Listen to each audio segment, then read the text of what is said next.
will end up becoming a more decentralized model, and that's a lot of what we're trying to do with Facebook Connect. Now, I think a big implication of that is that people will use different services. Facebook Connect, is that the Intel, the Microsoft, or the Dell in your analogy? Or do you want to stick with Apple? To take analogies too far. So we'll stick with the Apple analogy to start, and then So yeah, and I think there are any number of examples of kind of the start of industry is starting off centralized, becoming more decentralized. And I think that one of the natural implications of that is that people will use multiple services and that the services will interoperate. And I think that that's kind of the world that we're moving towards. Yeah, and Facebook will be the plumbing. Hopefully we'll provide a lot of utility in being people's, and kind of helping people share their identity and communicating with their friends and the people around them. So kind of a combined Microsoft Intel. I don't expect you to answer. I do have one question though that's been sort of on the top of my mind. We met late last year, November, December, and we talked about funding at that time.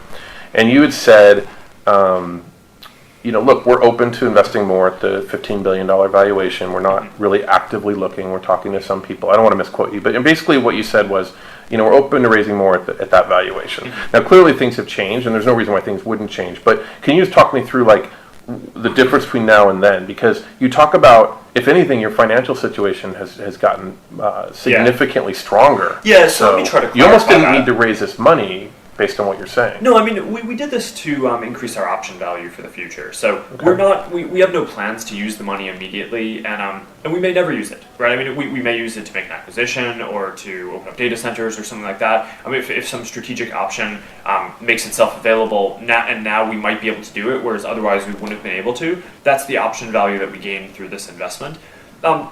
Just to clarify where we were before, what I was trying to kind of explain was our approach towards the follow-ons after Microsoft, right? So there was the Microsoft investment at the $15 billion valuation, and then there were a series of other investments that we did afterwards at the same terms, and that was basically an analogous approach to us, where we weren't going out saying, okay, we need this money, we want to find the money on, and basically on whatever terms it comes on, we'll get it. We kind of said, okay, if people want to invest at these terms that we think are good terms and we're really comfortable with the people, then we'll go ahead and do that. And that's really similar to where we are now. I mean, obviously, the market is in a lower position, so that the terms aren't exactly the same.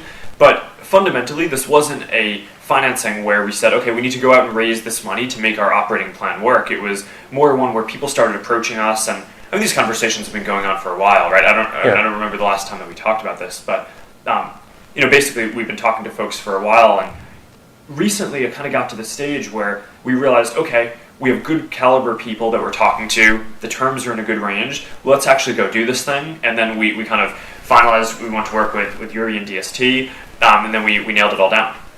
Okay. How close did you get with General Atlantic and Silver Lake? We talked to a number of firms earlier in the process, and as I was just saying, just because I think things are going really well and growing quickly, I think a number of different things are definitely growing. How many? 30 million users a month you're adding? Is that right? It's about 30, no, right? I think 25, 30? It's growing quickly. Comscore is over 300 million now. Yeah, it's like the whole internet. Our internal numbers are lower. There's no one left, right? Because Comscore is tracking all the unique visitors, sure. Where we're focusing on active users.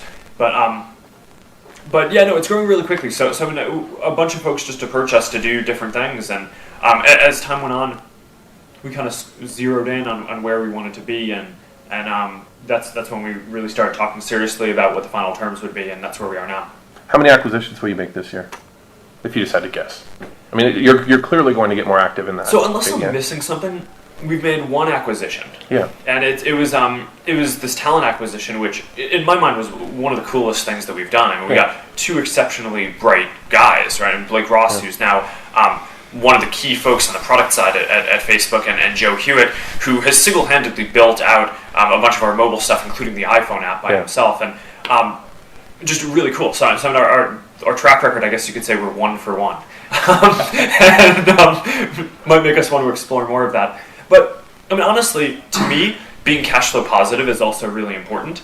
So I'm not looking to take this money and go do a bunch of things with it immediately, right? I think we will continue looking at talent acquisitions just as we have over the last period of time, and if any make a lot of sense, then we'll surely go ahead and do it. And this money might make it a little bit more possible for that to happen, but the plan isn't to use it for that.